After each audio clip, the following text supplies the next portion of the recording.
Mossoró, Mossoró, Mossoró, junto a ti eu me sinto feliz. Mossoró, Mossoró, Mossoró, és a terra que Deus sempre quis.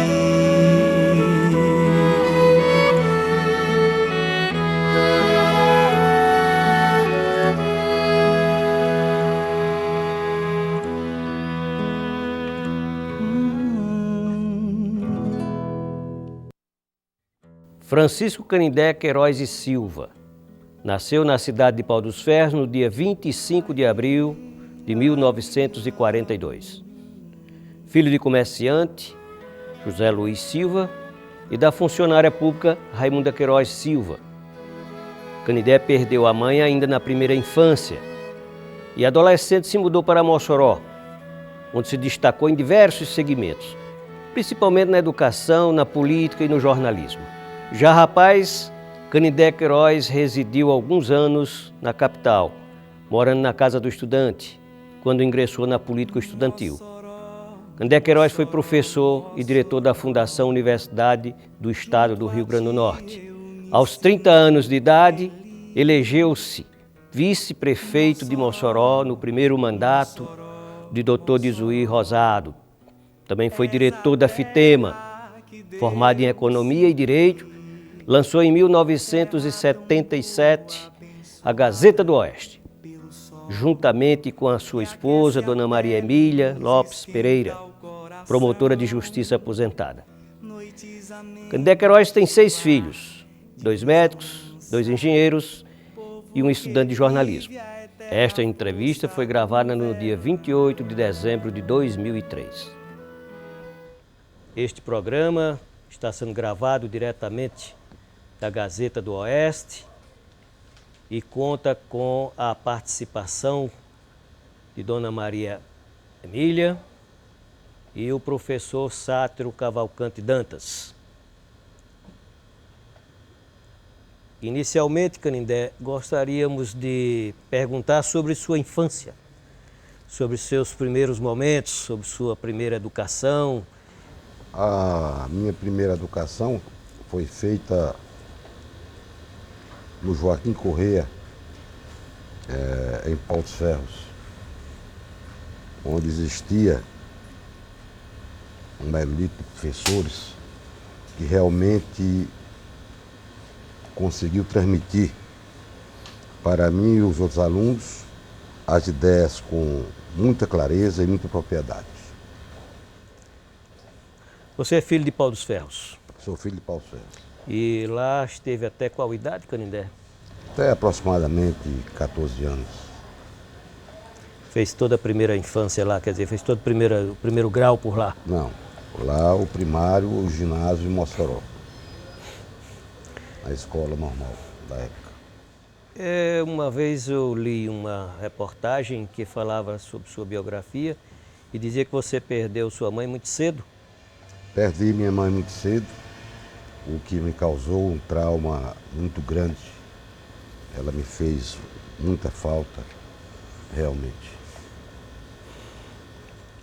Ô Canindé, eu poderia acrescentar que a senhora, sua mãe, era uma pessoa destacada em Pau dos Ferros.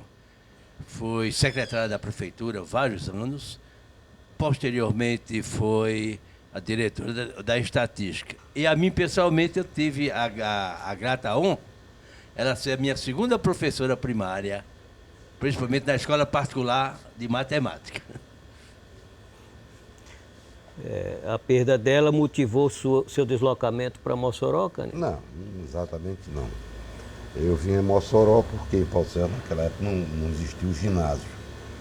E eu vim fazer o ginásio em Mossoró, na antiga escola normal. Naquele tempo já existia casa de estudante, já existia Aqui em hospedarias? Mossoró, sim. Mas eu não fui interno na Casa Estudante de Mossoró. Fui interno na Casa Estudante de Natal.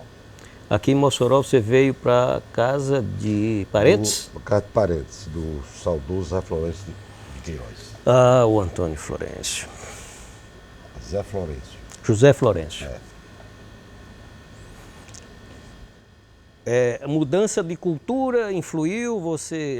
Não senti essa influência toda, né, porque eu já vinha a Mossoró esporadicamente, de maneira que não houve uma mudança profunda de cultura. Eu não senti essa mudança tão profunda. Essa época você começou também sua adolescência, evidentemente. Isso já aqui em Mossoró? Já na adolescência já comecei em Paus Ferros. Em Paus Ferros. E teve uns marcos importantes na sua vida nessa época? Você, parece-me que já nesse momento já começava a se inclinar um pouco para as letras, para lideranças estudantis. Eu sempre gostei do movimento estudantil e sempre participei ativamente de todos os movimentos que existiam na época. Quando eu gostava de biblioteca, você parece-me que teve também presente muito na leitura, não? Muito presente a leitura na Biblioteca Municipal de Mossoró, onde funciona hoje a ARCEL. E consultava muito o livro Tesouro da Juventude. Nesse período, quando você esteve no Colégio Diocesano, e de uma maneira polêmica até, brigando com o professor de História? O Diocesano foi uma escola de muita importância. Foi onde começou a se formar o meu caráter. De maneira que eu tenho gratas lembranças do Colégio Diocesano, pois aqui fiquei até o segundo científico, caráter científico, e depois fui concluir este mesmo científico na capital do estado, no nosso tradicional Ateneu. Mas sua polêmica com o professor de História, o que foi, qual a ocasião? Algum ato de injustiça? Não, foi sobre o imperador romano. O professor de História tinha uma versão e eu tinha outra. E na final eu acho que eu estava com a razão. Você não perdeu lá uma maratona lá para uma menina e ficou todo cheio de direitos? Foi Linda Duarte que ganhou a maratona e eu fiquei em segundo lugar. E realmente fiquei, não gostei muito, mas ela realmente mereceu tirar esse primeiro lugar. Mas o professor era justo, não era? O professor era justo. Mas hoje ainda persiste essa dúvida do imperador romano, Canindé, ainda na história? Não, ainda não persiste mais a dúvida que havia à época. Mossoró, o passo seguinte foi Natal. O passo seguinte foi Natal. Também continuando os estudos. Quando os estudos na casa do estudante. E logo cedo inclinou-se para quê? Foi pensando em fazer... Logo a minha inclinação para a política começou a se revelar e eu fui presidente da Casa do Estudante. Presidi a Casa do Estudante e a partir daí sempre tive essa vocação, essa atração pela política. Ô, Candé, há um traço que o Zé Danta, meu irmão, disse que você foi colega dele, professor lá na Escola de Comércio. É a primeira greve que houve nessa Escola de Comércio de Isabel Natal, Godinho. particular, foi presidida por você? Foi. Qual era a matéria que você lecionava lá? Não estou bem lembrado, sabe? Porque eu lecionei muita disciplina. Essa Escola de Comércio era daquele católico. Era do professor Acrísio. Professor Cris, tem razão. Lá na Ribeira, né? Nas Rocas, já Rocas. E nessa época você entrou na política estudantil? Passou a partir daí, direto. comecei a militar na política estudantil. E lá, Canindé, você ocupou quais funções? Todas? Assim, no diretório.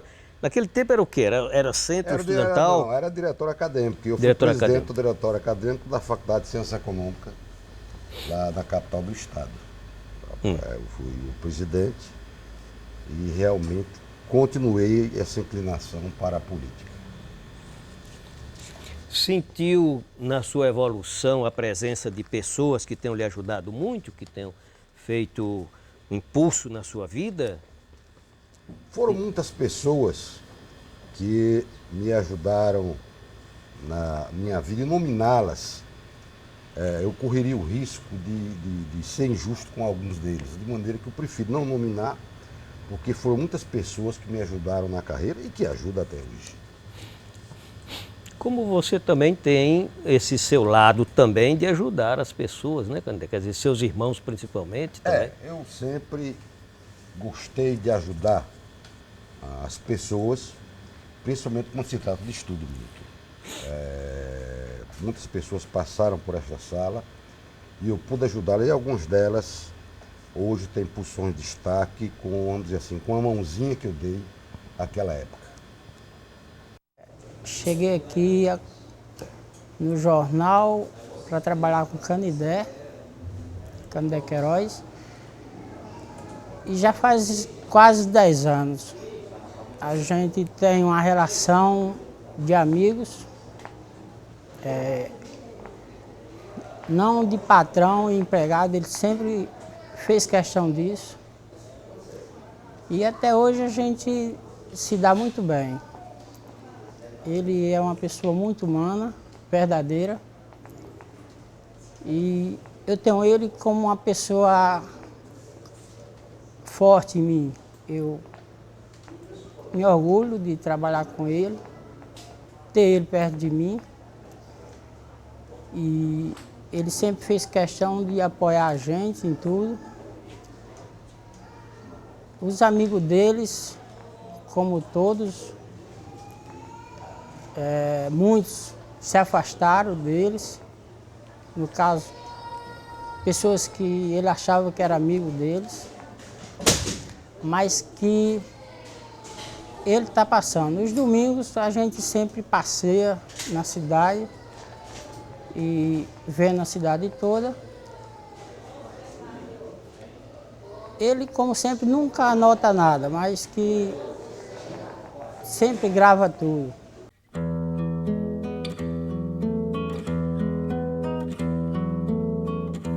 Ai, ai, ai.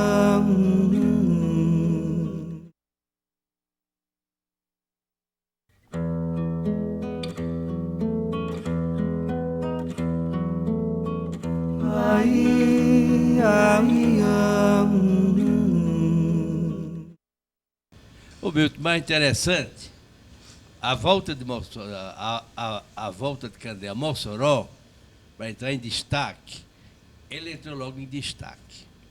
Houve o vestibular, o primeiro vestibular da agronomia, da ESAM. E, por via das dúvidas, convidaram Canindé para ser o professor. Sabe o que houve? Reprovou todos os candidatos. Então ficou célebre na história da ESAM, o primeiro vestibular, uma passeata que terminou ali na frente da catedral, uma passeata anti-Canindé Queiroz. Reprovou todinhos. Professor Sato, não foram todinhos. De 75 candidatos, eu reprovei 73. E realmente houve passeata contra mim, que terminou aqui naquela época Sinpax, e realmente houve uma revolta, e no segundo vestibular eu não fui mais convidado. Foi realmente minha primeira experiência como examinador.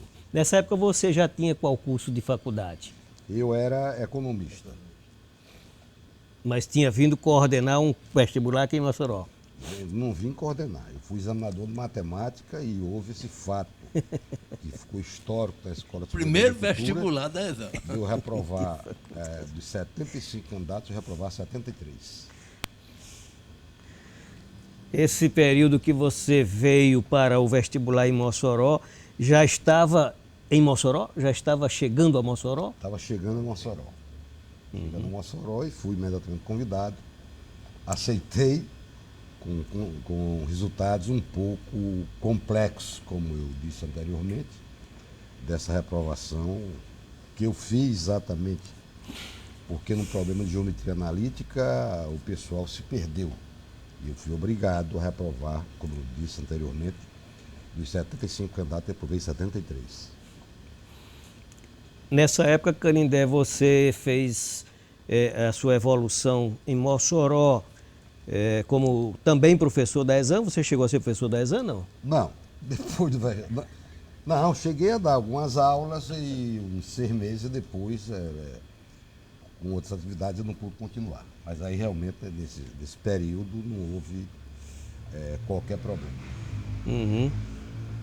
Você também fez outras faculdades?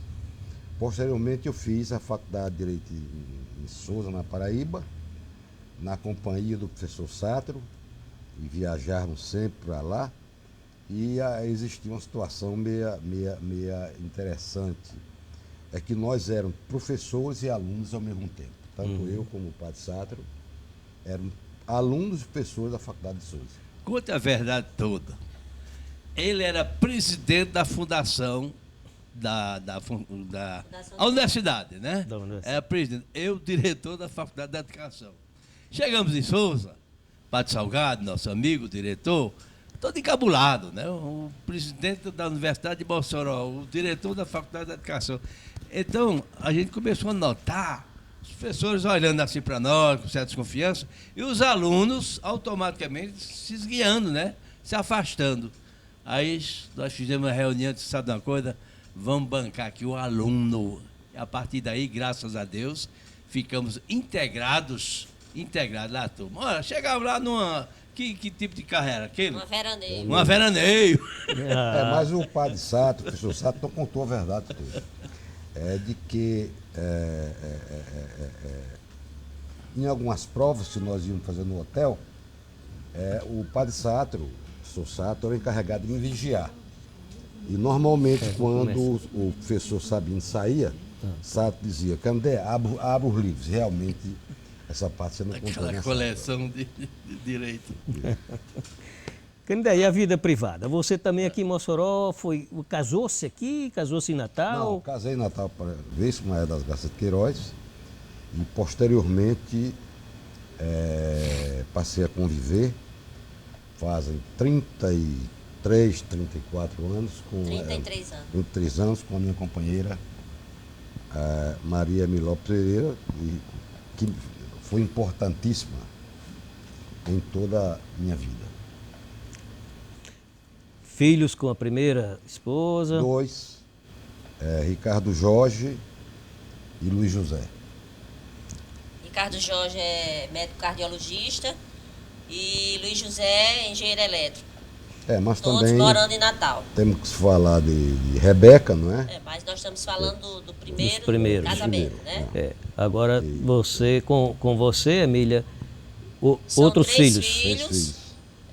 Isadora, médica, Tito Livre, que é engenheiro civil, e o caçula, Júlio Spichelet, que vai entrar agora para o ensino médio. Uhum. Agora vale ressaltar uma outra filha que ele teve, e que se chama Rebeca, e que talvez siga os passos do pai como jornalista, né? Ela está fazendo jornalismo na Universidade Federal.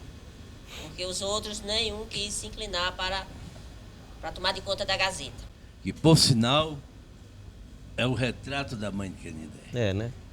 Biologicamente, foi a que trouxe mais os traços da senhora mãe de Canindé. Uhum. Ela tem traços da minha mãe, traços acentuados e perfeitamente observáveis.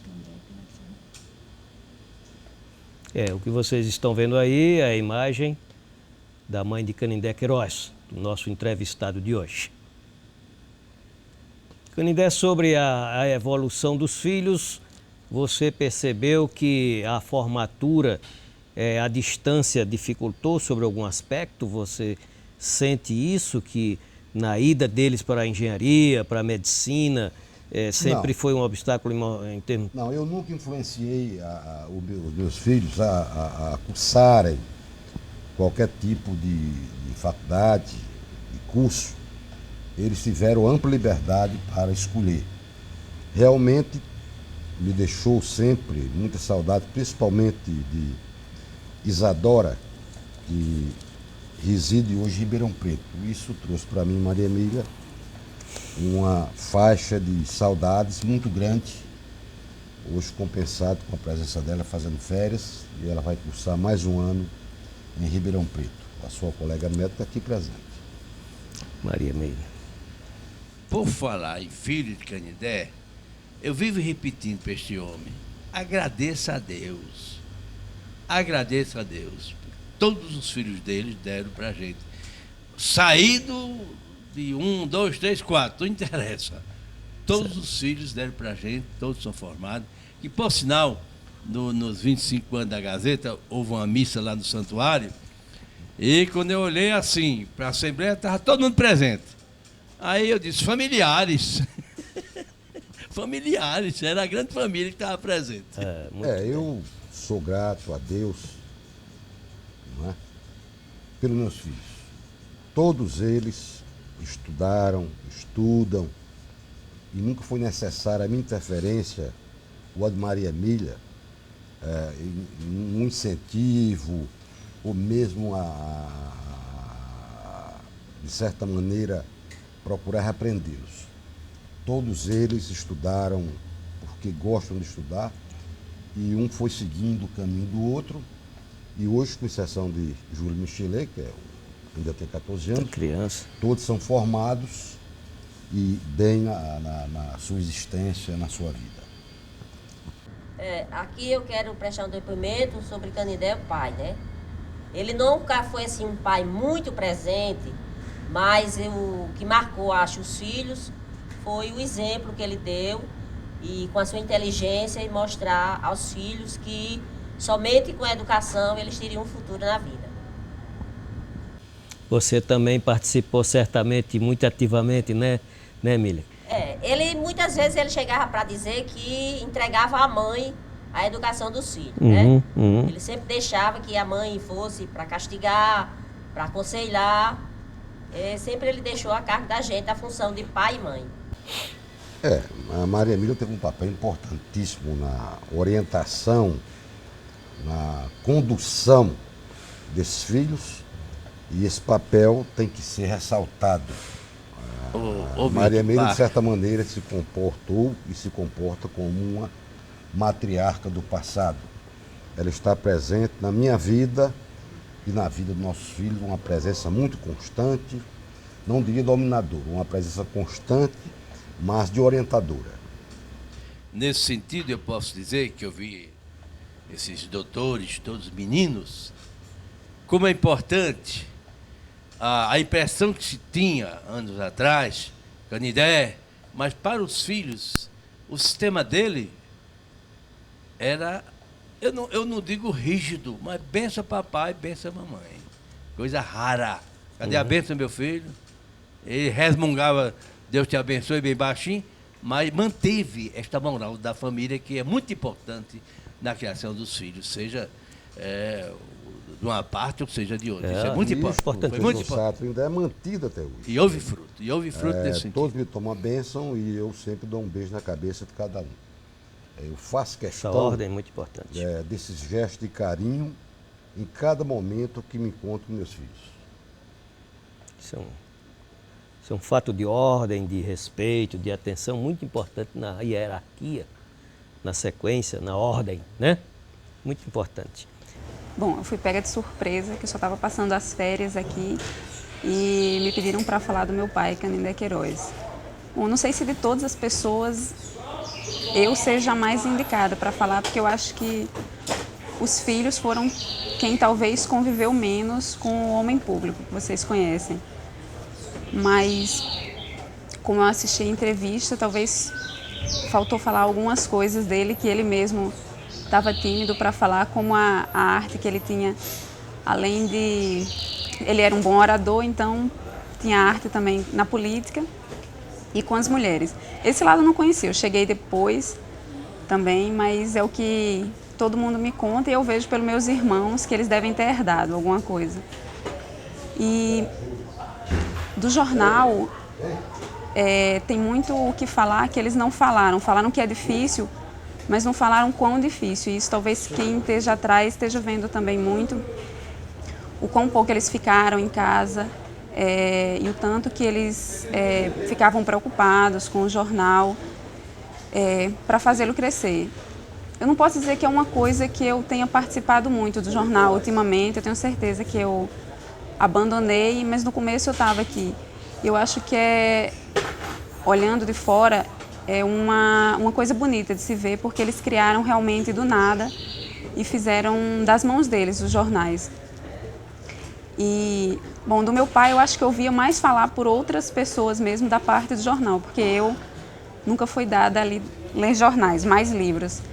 E eu sei que houve várias colunas que chamaram muita atenção, que era realmente o foco do jornal. Todas as pessoas que me pediam o jornal fora daqui, em Natal, onde eu morei, em Brasília, e em todos os lugares que eu tive, as pessoas pediam o jornal para ver a coluna dele, que ia desde falar de política até falar da maneira dele da novela da noite.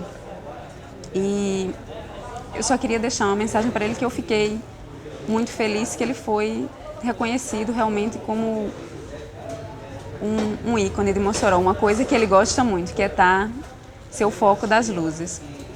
Então, papai, um beijo, meus parabéns pela sua entrevista.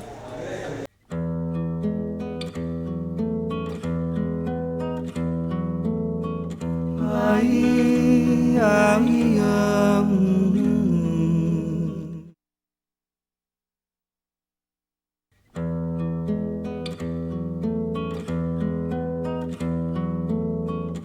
Ai, ai, ai.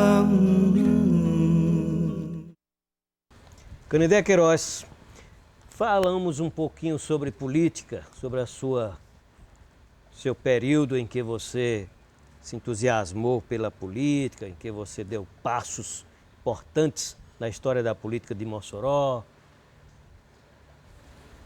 Eu fui vice-prefeito do que eu denomino do estadista de Mossoró, Jerônimo de Zil Rosado Maia. Posteriormente cheguei a ser candidato mais 2 vezes, sem sucesso, e continuo até hoje apegado às coisas da política que me atraem profundamente e que eu continuo sempre, mesmo sem disputar cargos eletivos, a participar da política de todas as maneiras que eu posso fazê-lo. Quem Canindé, o induziu ou você mesmo se motivou para a política? Como foi que começou esse seu momento aqui? Eu digo a política em Mossoró, política partidária, política do Rio Grande do Norte. Quem me induziu a entrar na política foi o hoje extinto deputado Antônio Florencio Queiroz. Àquela altura se precisava, ele era deputado federal, se precisava de um candidato a vice indicado por Antônio Florencio Queiroz. E ele indicou meu nome e eu fui candidato a vice. Então o ex-deputado, o extinto deputado federal Antônio Florencio Queiroz, foi de certa maneira, ou de maneira direta, quem me induziu a entrar na política. Ó, depois desse cargo eletivo, você continuou, você ainda foi candidato mais uma vez. Fui candidato mais 2 vezes. Mais 2 vezes. Isso. E essa memória política para você, é evidente que traz alguns momentos agradáveis. Você lembra-se de alguns fatos assim que você possa memorizar, Canindé? O doutor Milton Marques, o que ficou de mais patente, mais marcante, é que eu sou conhecido em toda Mossoró, quando eu circulo nos bairros, o nome de Canindé Queiroz está presente. E eu acho que não é apenas o jornalista, é também o político Canindé Queiroz. Eu sou reconhecido, sou saudado em qualquer parte de Mossoró que eu transite. Isso me é muito grato, me gratifica bastante e eu acredito que, de certa maneira, foi essa minha fase política. Bom lembrar que o deputado Antônio Florencio de Queiroz é o tio de Canindé Queiroz. Emília, nessa época você também já fazia parte ativamente da parte política com Canindé? Eu nunca participei ativamente, né? Foi quando eu conheci Canindé, quando ele era candidato a vice-prefeito. Quer dizer, ele era diretor de Ciência Econômica e professor da Faculdade de Educação, da qual eu era secretária. Foi aí que eu conheci. E participei, inclusive, ia a todos os comícios, né?